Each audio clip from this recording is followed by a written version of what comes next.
হাতে 10 মিনিট সময় রেখে সকালের জলখাবারে হোক বা যে কোনো নিরামিষ দিনে বানিয়ে ফেলো খুব ঝপঝপ, একদম খেতে হেলদি আর টেস্টি, খুবই লাইট ওয়েট, আর বানাতে খুবই সামান্য কিছু উপকরণ দিয়ে তৈরি হয়ে যায়। আজকে সাবুর দিয়েই একটা দুর্দান্ত একটা রেসিপি শেয়ার করছি, যা যে কোনো উপোস বা ব্রতর দিনেও একটা টাইম না খেয়ে যদি এইভাবে রেসিপিটা বানিয়ে নাও, হাতে সময় কম থাকলেও বানিয়ে নিতে পারবে খুব সহজেই।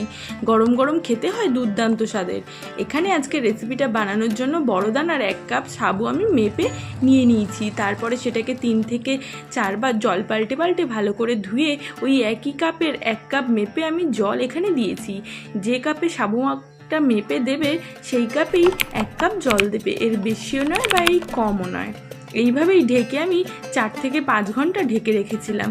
দেখুন ফুলে কি সুন্দর ফুলে ফুলে বড় হয়ে গেছে, আর একটুও জল নেই এর মধ্যে, একদম পারফেক্ট ঝরঝরে মুক্তোর দানার মতো একদম খিলা খিলা তৈরি হয়েছে। এখানে একবার হাত দিয়ে চেপে দেখাচ্ছি যে কতটা সফট আর কতটা নরম হয়েছে। হাত দিয়ে চাপলে বুঝতেই পারবে যে কেমনভাবে সুন্দর ফুলে গেছে আর নরম হয়ে গেছে। এই পারফেক্ট মাপ নিয়ে যদি সাবু ভেজাও, যে কোনোভাবেই সব রকম রেসিপি তোমরা বানিয়ে নিতে পারবে, আর একদম পারফেক্ট মাপ। এখানে প্রথমে আমি কড়াতে একটু হালকা 1 চামচের মতো ঘি দিয়ে কিছুটা পরিমাণ চিনেবাদাম এখানে আমি ভেজে নিচ্ছি। চিনেবাদামটাকে কম আঁচেই ভাজতে হবে, বাদামের গায়ে যতক্ষণ না ফাটা দাগ চলে আসে। তারপরে বাদামগুলো তুলে নেওয়ার পরে আরও 1 চামচের মতো এখানে ঘি দিয়ে দিয়েছি 1/2 চামচের মতো গোটা জিরে, আর একটু আলু, গাজর আর একটু সামান্য সন্দক লবণ দিয়ে সেটাকে ভালো করে নেড়ে ছেড়ে আমি ঢেকে চেপে দিয়ে আমি এটাকে ভেজে নেব লাল লাল করে। এখানে আমি সন্দক লবণ ব্যবহার করেছি ব্রতর জন্য, সোমবার করে ব্রত পালনের জন্যই আমি একদিন এটা বানিয়েছিলাম, তো সেই রেসিপিটাই তোমাদেরকে শেয়ার করছি।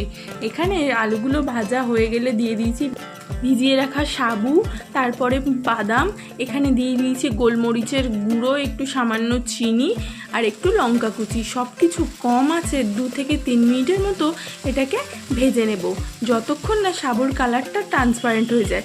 এখানে 2 থেকে 3 মিনিটের বেশি ভাজা যাবে না, তাহলে সাবুগুলো খুব তাড়াতাড়ি জড়িয়ে যাবে আর একটা আঠালো চিপচিপি ভাব চলে আসবে। তো এখানে আঁচটা কিন্তু কম আঁচেই রাখতে হবে। 2-3 মিনিট নাড়াচাড়া করার পরে সাবুর কালারটা আস্তে আস্তে ট্রান্সপারেন্ট হয়ে যাওয়ার পর নামানোর আগে একটু নুন মিষ্টিটা চেক করে নেওয়ার পর দিয়ে দিয়েছি পরিমাণ মতো ধনেপাতা কুচি আর একটু পাতিলেবুর রস। ব্যাস, এখানে আমাদের তৈরি হয়ে গেল ঝরঝরে একদম সাবুদানার খিচুড়ি বলতে পারো, পোলাও বলতে পারো, যেমন ইচ্ছে নাম এটাকে দিতে পারো, বা সকালে ব্রেকফাস্টে বা বাচ্চার টিফিন বক্সেও এই খাবারটা বানিয়ে দিতে পারো।